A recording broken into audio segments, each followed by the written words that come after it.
Hello दोस्तों, ए to GS में आपका स्वागत है। आज हम लोग अध्ययन करेंगे चार्टर एक्ट 1833 से संबंधित महत्वपूर्ण प्रावधानों को। यहां से अक्सर प्रश्न पूछे जाते हैं। सबसे ज्यादा चार्टर एक्ट में या अधिनियम में रेगुलेटिंग एक्ट 1773 से लेकर भारत सरकार अधिनियम 1947 के बीच ज्यादा प्रश्न पूछे जाने वाले जो चार्टर एक्ट है वो है चार्टर एक्ट 1833। तो इसे ध्यान से पढ़िएगा और यहां से बहुत महत्वपूर्ण जटिल प्रश्न पूछे जाते हैं जो सरल तरीके से आज हम लोग समझेंगे। पहले ये समझते हैं कि जब चार्टर एक्ट पारित किया गया था 1833, उस समय बंगाल का गवर्नर जनरल कौन थे? बंगाल का गवर्नर जनरल, तो याद रखिएगा, Lord William Bentinck. Lord William कौन? बेंटिंग। ये बंगाल का गवर्नर जनरल थे, लेकिन चार्टर एक्ट 1833 के तहत बंगाल के गवर्नर जनरल को बना दिया गया भारत का गवर्नर जनरल। अब भारत का पहला जो गवर्नर जनरल बने वो कौन बने? तो लॉर्ड विलियम बेंटिंग, यानी बंगाल का अंतिम गवर्नर जनरल, ठीक है। और भारत का प्रथम गवर्नर जनरल कौन? Lord William Bentinck. तो याद रखिएगा, जब 1833 का चार्टर एक्ट पारित किया गया था उस समय भारत का गवर्नर जनरल प्रथम कौन बने इस चार्टर एक्ट के अधीन? तो लॉर्ड विलियम बेंटिंग। इसके बाद यानी ब्रिटेन का प्रधानमंत्री यानी पीएम पूछा जाए कि ब्रिटेन का पीएम उस समय कौन थे जब चार्टर एक्ट 1833 पारित किया गया? तो लॉर्ड ग्रे। कौन जी? लॉर्ड ग्रे वहां के तत्कालीन प्रधानमंत्री थे, ब्रिटेन का तत्कालीन प्रधानमंत्री। यदि प्रश्न पूछा जाए कि ब्रिटेन का क्राउन कौन थे? क्राउन यानी वहां का राजा, तो याद रखिएगा यहां का जो राजा थे वो विलियम कौन? फोर। ये बहुत ही महत्वपूर्ण है। विलियम फोर के हस्ताक्षर से ही चार्टर एक्ट 1833 अस्तित्व में आया, ठीक है। तो ये तीन महत्वपूर्ण प्रश्न हैं जो पूछे जाते हैं। बंगाल का गवर्नर जनरल उस समय तो लॉर्ड विलियम बेंटिंग इसी चार्टर एक्ट के तहत भारत का गवर्नर जनरल बने। ब्रिटेन के प्रधानमंत्री तत्कालीन लॉर्ड ग्रे, और ब्रिटेन के क्राउन राजा उस समय कौन थे? तो विलियम फोर, ये वहां के राजा थे। अब ये समझिए कि जो चार्टर एक्ट 1833 पारित किया गया, ये क्यों पारित किया गया, इसका कारण क्या था?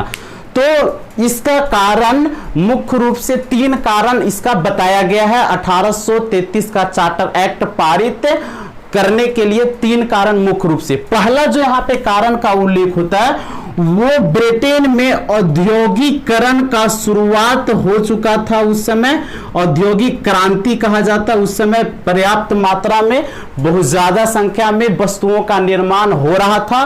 तो वस्तुओं की संख्या में क्या हुआ कि वृद्धि हुआ, वस्तुओं की संख्या में वृद्धि हुआ और कच्चे माल की आयात में भी वृद्धि हुआ। तो यहाँ पे नए नए वस्तुएं बनना शुरू हो गया ब्रिटेन में, और कच्चे माल की आयात में भी क्या होने लगा? वृद्धि होना, यानी ब्रिटेन कच्चे माल की खपत ज्यादा होने लगा। अब जब नए नए वस्तुएं यहाँ पे बनना शुरू हो गया, तब इसे निर्यात करने के लिए एक बड़े बाजार की आवश्यकता था, और ये बड़े बाजार के रूप में कौन सा देश? तो बड़े बाजार के रूप में भारत देश। तो भारत देश पे एक ही कंपनी अंग्रेजों का था जिसका नाम था ईस्ट इंडिया कंपनी। इसी के नेतृत्व में यही एक कंपनी भारत में व्यापार कर सकती थी, ठीक है। लेकिन इसको पूर्ण एकाधिकार को समाप्त कर दिया गया, और इस पे भारत पे अनेक जितने भी व्यापारी थे या कंपनियां, ये सभी यहां आने लगा, और यहां से कच्चे माल को खरीद कर और ये ब्रिटेन लेके जाकर और वहीं पे नए नए वस्तुओं को बनाकर और वहां से फिर कहां बेचा करते थे लाकर? तो भारत में।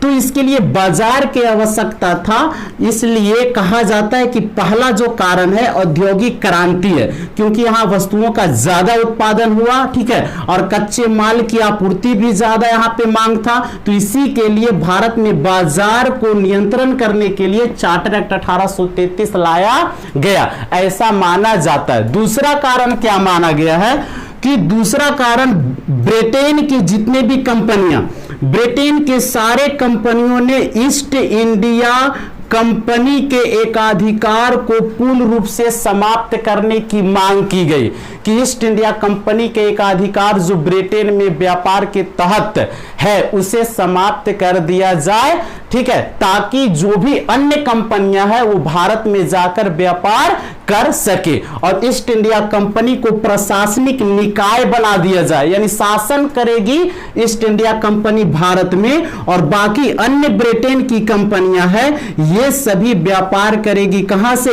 तो भारत से करेगी, ऐसा कारण माना जाता है। और इस कारण के तहत ही चार्टर एक्ट 1833 लाया गया। तीसरा कारण जो मुख्य रूप से है कि भारत में यानी छोटे छोटे प्रांतीय व्यवस्था अंग्रेजों का था। जैसे यहां पे देखिए कि जैसे प्रांतीय व्यवस्था क्या था कि भारत में प्रेसिडेंसी व्यवस्था, Bombay presidency, Madras presidency, Bengal presidency एवं ऐसे ऐसे अन्य छोटे बड़े प्रेसिडेंसी था जो अपना शासन एक सीमित स्थानीय तौर पे किया करते थे। इसी को केंद्रीयकरण करने के लिए यानी एक ही वित्तीय, विधायी और प्रशासनिक आधार पे केंद्रीयकरण करने के उद्देश्य से चार्टर एक्ट 1833 लाया गया। यानी हम कह सकते हैं कि केंद्रीयकृत करने के लिए यानी ब्रिटिश अधिकृत भारतीय प्रदेशों को वित्तीय, विधायी, प्रशासनिक आधार पे केंद्रीयकरण करने के उद्देश्य से चार्टर एक्ट 1833 लाया गया, ठीक है, ये कारण और उद्देश्य भी आ जाएगा। तो वित्तीय, विधायी, प्रशासनिक के आधार पर केंद्रीयकरण के उद्देश्य से कौन सा चार्टर एक्ट लाया गया, चार्टर एक्ट 1833। तो मुख्य रूप से औद्योगिक क्रांति, ठीक है, ब्रिटेन में छोटे बड़े व्यापारियों के द्वारा उठे ईस्ट इंडिया कंपनी के एकाधिकार को समाप्त करने की मांग, और तीसरा केंद्रीकृत यानी भारतीय प्रदेशों को केंद्रीकृत करने की मांग। तो ये तीन मुख्य रूप से क्या माना गया, तो तीन मुख्य रूप से कारण माना गया। अब इसके ईस्ट इंडिया कंपनी के जो व्यापारिक एकाधिकार था उसे पूर्ण रूप से समाप्त करने के उद्देश्य से भी ये चार्टर एक्ट 1833 लाया गया था। अब ये समझिए कि जो चार्टर एक्ट 1833 आया इसमें क्या क्या प्रावधान जोड़े गए। तो यहां पे समझिए कि प्रावधान इसमें जो जोड़े गए, ये पहला प्रावधान कहा गया कि भारत में ईस्ट इंडिया कंपनी के जो व्यापार पर एकाधिकार स्थापित है, बनाए हुए हैं, उस व्यापार को पूर्णतः समाप्त कर दिया जाए। यानी पहला प्रावधान किया गया कि ईस्ट इंडिया कंपनी, ठीक है, ये जो व्यापारिक एकाधिकार प्राप्त है, व्यापारिक एकाधिकार, ठीक है, एकाधिकार इसके पास प्राप्त है, ये पूर्ण रूप से समाप्त। पहले चाय और चीन के साथ भी था, ठीक है, ये व्यवस्था ईस्ट इंडिया कंपनी 1813 ईस्वी के चार्टर एक्ट में किया गया था।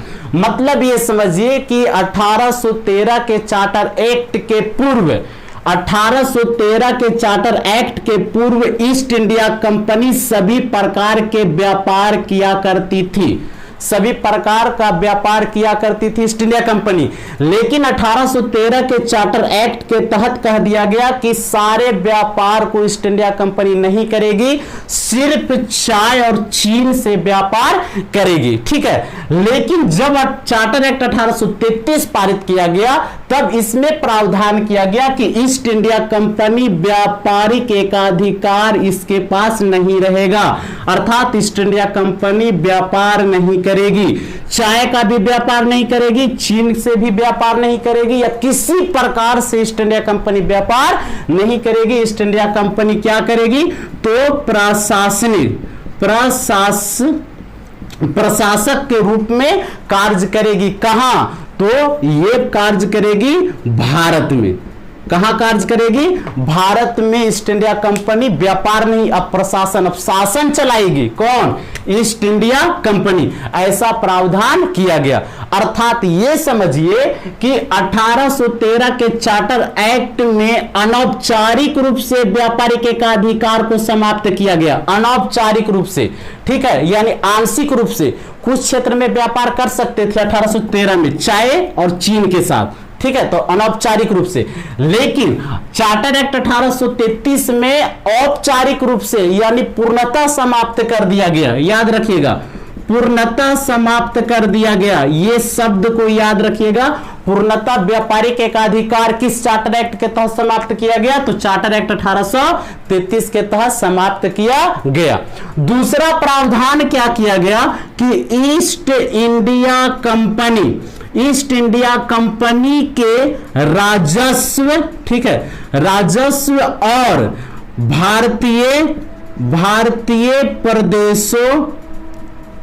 भारतीय प्रदेशों के क्षेत्रों में, ठीक है, शासन के लिए, ठीक है, या नियंत्रण स्थापित करने के लिए, नियंत्रण करने के लिए कितने वर्षों के लिए आगे बढ़ा दिया गया? 20 वर्षों के लिए इसके कार्यकाल को आगे बढ़ा दिया गया। मतलब यह है कि ईस्ट इंडिया कंपनी व्यापार नहीं करेगी, ये भारत में शासन करेगी, राजस्व पर नियंत्रण स्थापित करेगी, ठीक है, और भारतीय प्रदेशों पर अपना शासन नियंत्रण करेगी। कितने वर्षों तक? तो 20 वर्षों के लिए और आगे बढ़ा दिया गया। यानी चार्टर एक्ट 1833 बनकर आया, ब्रिटिश पार्लियामेंट से पारित होकर जो आया, ठीक है, ये अगले 20 वर्षों तक 1853 ईस्वी तक इसी कानून के तहत शासन चलेगा। ये प्रावधान किया गया, ठीक है। तो ईस्ट इंडिया कंपनी को राजस्व व भारतीय प्रदेशों को नियंत्रण करने के लिए अगले कितने वर्षों के लिए? 20 वर्षों के लिए बढ़ा दिया गया, ठीक है। अब तीसरा जो प्रावधान किया गया, ये तीसरा प्रावधान यहां पे किया गया कि भारत में, याद रखिएगा, भारत में गवर्नर जनरल पद का सृजन किया गया। कौन सा पद? गवर्नर जनरल पद का सृजन किया गया। पहले जो क्या हुआ करता था कि जैसे देखिए, ये भारत है, ये क्षेत्र क्या है? भारत। तो ये बंगाल प्रेसिडेंसी, मद्रास प्रेसिडेंसी और बंगाल प्रेसिडेंसी, ऐसे ऐसे अन्य प्रेसिडेंसी था। तो यहां पे गवर्नर, यहां भी गवर्नर, लेकिन यहां पे गवर्नर जनरल हुआ करता था। लेकिन जब केंद्रीयकरण इस चार्टर एक्ट के तहत किया गया, तो ये तीनों को, यानी ये बंबई प्रेसिडेंसी, मद्रास प्रेसिडेंसी और बंबई प्रेसिडेंसी और अन्य प्रेसिडेंसियों को शामिल कर दिया गया, ठीक है। और इसका एक ही गवर्नर जनरल नियुक्त किया गया, जिसका नाम यहां पे लॉर्ड विलियम बेंटिंग, ठीक है, बने। तो पहले जो था बंगाल का गवर्नर जनरल, अब नए पद का सृजन हो गया भारत का गवर्नर जनरल, अर्थात एकीकृत कर दिया गया। तो पहला जो भारत का governor general Lord William Bentinck बने, ठीक है। और इनके अधिकार क्षेत्र में वित्तीय, याद रखिएगा, वित्तीय, विधायी, ठीक है, और प्रशासनिक, ये सभी अधिकार किसके पास आ गया? तो गवर्नर जनरल के पास आ गया। कर भी लगाने का, कर कितना लगाया जाएगा, राजस्व कितना लगाया जाएगा, कैसे वसूला जाएगा, ये सारे भारत में निर्णय कौन ले सकते हैं? तो लॉर्ड विलियम बेंटिंग, अर्थात भारत के गवर्नर जनरल। तो भारत पर सभी प्रकार के नियंत्रण किनके हाथों में चला आया इस अधिनियम के तहत? तो भारत के गवर्नर जनरल के अधिकार क्षेत्र में चला आया, ठीक है। ये तीसरा प्रावधान किया गया। चौथा क्या प्रावधान किया गया जी? तो तो यहां पे समझिए जो चौथा प्रावधान किया गया वो बंबई प्रेसिडेंसी और मद्रास प्रेसिडेंसी, यहां पे समझिए बहुत ही महत्वपूर्ण है, यहां से अक्सर प्रश्न आपको पूछा जाता है। ठीक है, तो ये बंबई प्रेसिडेंसी, मद्रास प्रेसिडेंसी और यहां पे बंगाल प्रेसिडेंसी। ठीक है, तो तीन प्रेसी यानी प्रांतीय शासन व्यवस्था अंग्रेजों का था। ठीक है, अब यहां पे क्या हुआ कि यहां पे गवर्नर हुआ करता था, यहां भी गवर्नर और यहां पे गवर्नर और क्या जनरल। ठीक है, अब यहां से इस चार्टर एक्ट के तहत क्या किया गया कि बंबई प्रेसिडेंसी के गवर्नर जनरल के परिषद, ठीक है, और मद्रास के भी गवर्नर जनरल का परिषद, ठीक है, और यहां बंगाल प्रांत के भी गवर्नर जनरल का क्या परिषद, ये अपने अपने अधिकार क्षेत्र में कानून बनाया करते थे। ठीक है, अपने अपने अधिकार क्षेत्र में कानून बनाया करते थे, लेकिन कुछ मामले पर बंगाल के गवर्नर जनरल को ज्यादा अधिकार प्राप्त था। इनसे ज्यादा पावर पे कौन थे? बंगाल के गवर्नर जनरल। लेकिन चार्टर एक्ट 1833 के तहत क्या किया गया कि जो कानून बंगाल प्रेसिडेंसी बनाते थे, इसके पास विधि बनाने की अधिकार प्राप्त था अपने क्षेत्र के लिए, इसको भी प्राप्त था अपने क्षेत्र पे कानून बनाने के लिए, गवर्नर जनरल के परिषद बनाते थे, इनके अधिकारों को समाप्त कर दिया गया। किस चार्टर एक्ट? चार्टर एक्ट 1833 में। अर्थात 1833 के चार्टर एक्ट के तहत मद्रास प्रांत विधि नहीं बना सकती, कानून नहीं बना सकती अपने क्षेत्र के लिए, बंबई प्रेसिडेंसी कानून नहीं बना सकती अपने क्षेत्र के लिए। ठीक है, ये अब कानून बनाने का अधिकार किसके पास चलाया? तो भारत के गवर्नर जनरल तथा इसके परिषद के पास। इसके क्या? भारत के गवर्नर जनरल तथा इसके परिषद कानून बनाएगी संपूर्ण भारतीय क्षेत्र का। लेकिन इस कानून का मान्यता कब मिलेगा? जब ये कानून ब्रिटिश पार्लियामेंट में पहुंचेगी और वहां से मान्यता प्रदान प्राप्त हो जाएगा, तब ये कानून भारत में लागू होगा। ऐसा प्रावधान किस चार्टर एक्ट? चार्टर एक्ट 1833 में किया गया। प्रश्न कैसे पूछा जाता है? तो प्रश्न पूछेगा कि बंबई प्रेसिडेंसी, मद्रास प्रेसिडेंसियों के परिषदों को विधि बनाने का अधिकार कब समाप्त कर दिया गया? ठीक है, ऑप्शन देगा 1813 के चार्टर एक्ट के तहत, 1833 के चार्टर एक्ट के तहत, 1793 के चार्टर एक्ट के तहत, रेगुलेटिंग एक्ट 1773 के तहत। तो कौन होगा? तो चार्टर एक्ट 1833 के तहत ऐसे प्रश्न पूछे जाते हैं। अब अगला जो प्रावधान किया गया, यानी पांचवा जो प्रावधान किया गया, वो प्रावधान क्या किया गया कि भारत में, ध्यान से समझिएगा, यहां पे भारत में कोई भी अंग्रेज यहां पे आ सकते हैं बिना अनुमति के। याद रखिए, बिना अनुमति पत्र के कोई भी अंग्रेज भारत में आ सकेंगे, ब्रिटेन से या अन्य कहीं देश से आ सकेंगे। ठीक है, आएंगे, ठीक है, आ सकेंगे, इसके बाद यहां पे रह सकेंगे, निवास कर सकेंगे, भूमि खरीद सकेंगे। ठीक है, ऐसा प्रावधान चार्टर एक्ट 1833 में किया गया। मतलब यह है कि 1833 के चार्टर एक्ट के तहत ब्रिटेन तथा अन्य स्थानों से अंग्रेज भारत में बिना अनुमति के आ सकेंगे, यहां निवास कर सकेंगे, भूमि खरीद सकेंगे या अन्य प्रकार के व्यापार कर सकेंगे। ऐसा प्रावधान चार्टर एक्ट 1833 में किया गया। ठीक है, इसके बाद जो ये कैमा प्रावधान? पांचवा। छठा प्रावधान क्या किया गया जी? बहुत ही महत्वपूर्ण, यहां से पूछा जाता और बहुत ही महत्वपूर्ण छठा प्रावधान। छठा प्रावधान क्या किया गया कि गवर्नर जनरल के परिषद में, ठीक है, यानी कार्यकारिणी परिषद में, गवर्नर जनरल के कार्यकारिणी परिषद में सदस्यों की संख्या पीठ से इंडिया एक्ट के समय पिट्स इंडिया एक्ट जब 1784 पारित किया गया, ध्यान से समझिएगा, पिट्स इंडिया एक्ट 1784 पारित किया गया था, उस समय गवर्नर जनरल के कार्यकारिणी परिषद के सदस्यों की संख्या 3, ठीक है। जबकि रेगुलेटिंग एक्ट के समय, रेगुलेटिंग एक्ट के 1773 के समय गवर्नर जनरल के कार्यकारिणी परिषद की संख्या कितना, 4।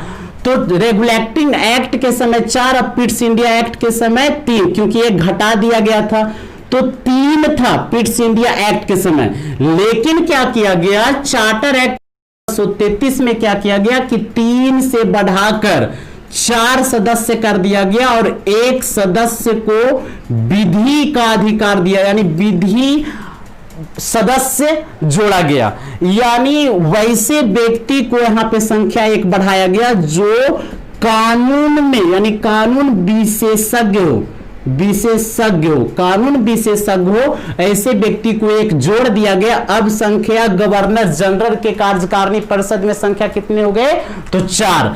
तो पहले जो विशेषज्ञ जुटे जिनका नाम था लॉर्ड मैकाले, लॉर्ड कौन, मैकाले, ये विधि का ज्ञाता थे, कानून का ज्ञाता थे, ठीक है, लॉर्ड मैकाले।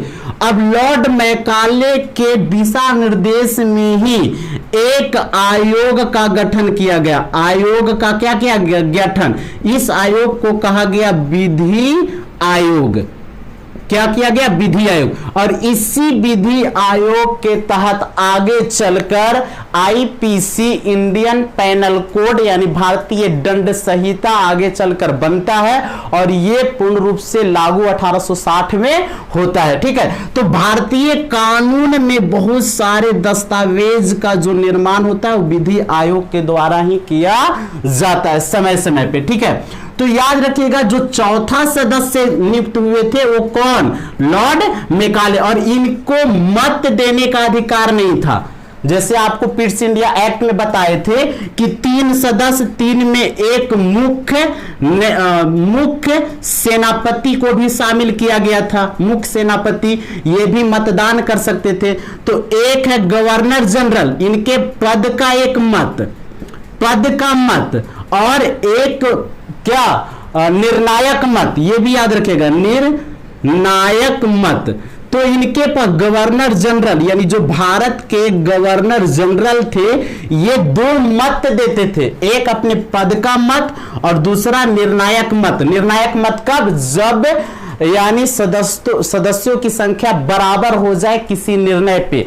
मान लिया जाए कि कार्यकारिणी परिषद में 3 सदस्य हैं, यानी पिट्स इंडिया एक्ट या फिर चार्टर एक्ट 1833 के पहले गवर्नर जनरल के कार्यकारिणी परिषद में कितने सदस्य, तो 3 में किसी निर्णय पे 2 सदस्य हो जाए और एक सदस्य गवर्नर जनरल के पक्ष में आ जाए, तो सहमत गवर्नर जनरल को दे दिया जाए।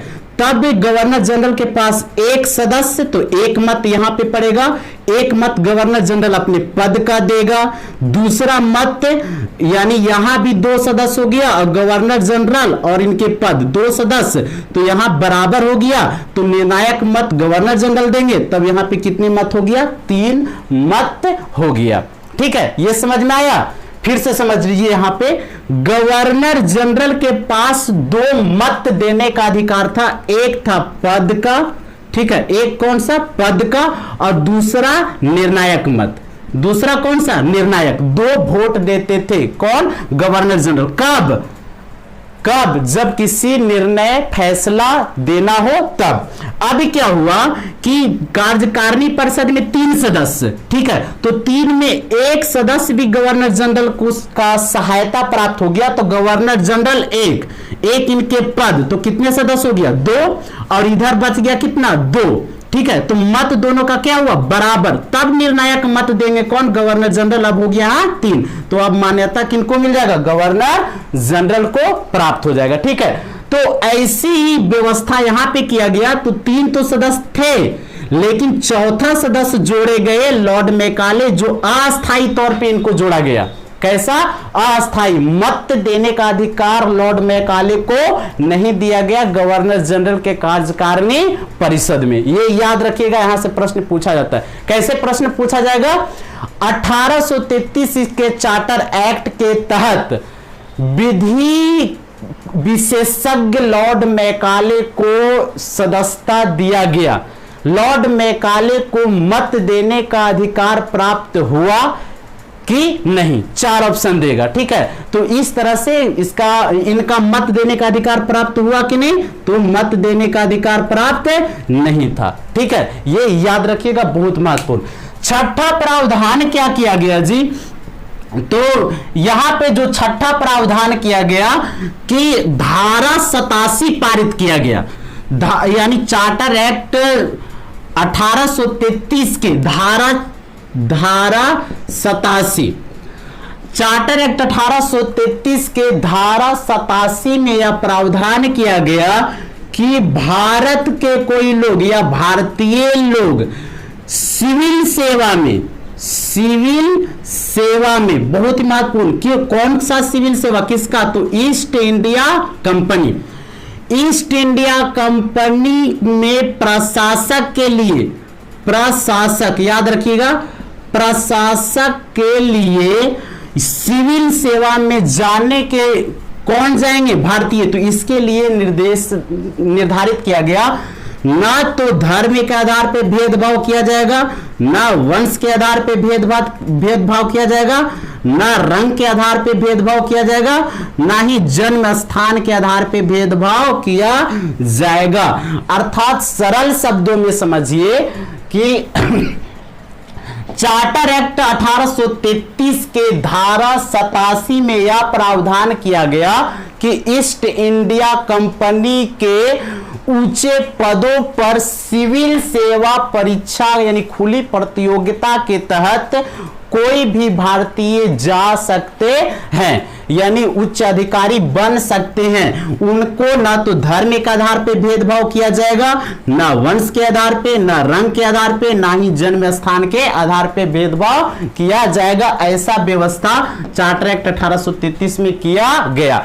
लेकिन कुछ वर्षों के बाद ही कोर्ट ऑफ डायरेक्टर्स के विरोध के कारण इस व्यवस्था को क्या कर दिया गया? रद्द कर दिया गया। यह भी बहुत महत्वपूर्ण है।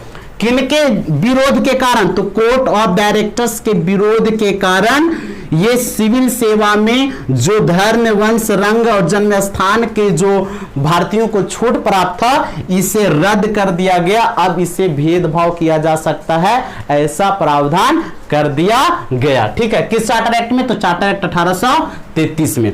यह बहुत महत्वपूर्ण। अब 7वां प्रावधान क्या किया गया जी, जहां से प्रश्न पूछा जाता है?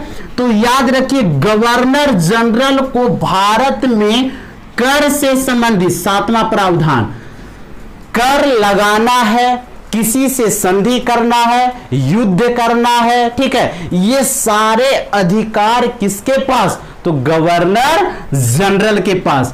युद्ध का अधिकार, ठीक है, युद्ध किससे करना है, किसे नहीं करना है, संधि किसे करना है, नहीं करना है, ये सारे अधिकार अब किनके पास आ गया? तो गवर्नर जनरल के पास चलाया, भारत के गवर्नर जनरल के पास चलाया। ऐसा भी प्रावधान कर दिया गया चार्टर एक्ट 33 के तहत। यह अधिकार गवर्नर जनरल को दे दिया गया।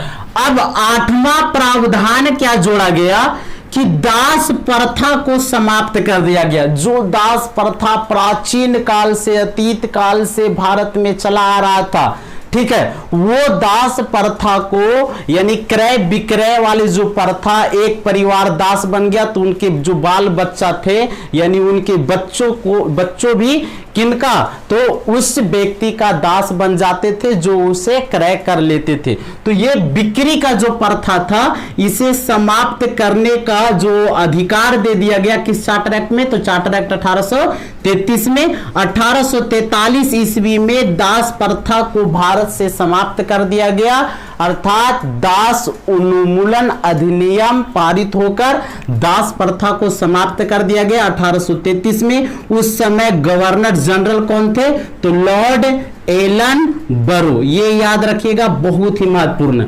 प्रश्न पूछा जाता है कि दास प्रथा की समाप्ति कब हुआ, तो 1833 में नहीं, 43 में। 1800 कितना में हुआ, 43 ईस्वी में दास प्रथा की समाप्ति हुआ। और उस समय गवर्नर जनरल कौन थे, तो लॉर्ड एलन बरो थे। ठीक है, ये बहुत ही महत्वपूर्ण है। इसके बाद क्या हुआ कि 9वां प्रावधान किया गया कि गवर्नर जनरल को संपूर्ण ब्रिटिश अधिकृत भारतीय प्रदेशों का बजट प्रस्तुत करने का अधिकार प्राप्त हुआ। ठीक है, यानी यहां पे बजट प्रस्तुत करने का अधिकार गवर्नर जनरल के पास चला आया। संपूर्ण, यहां पे शब्द का ध्यान दीजिएगा, ब्रिटिश अधिकृत भारतीय प्रदेशों के संपूर्ण क्षेत्रों पर बजट कौन बनाएंगे, तो अब गवर्नर जनरल बनाएंगे। इससे पहले क्या होता था, तो बंगाल के प्रेसिडेंसी अपने क्षेत्र में बजट बनाते थे, मद्रास प्रेसिडेंसी के गवर्नर और उनके परिषद अपने क्षेत्र में बजट बनाते थे, बंगाल प्रेसिडेंसी और उनके गवर्नर जनरल या उनके परिषद जो है वो मिलकर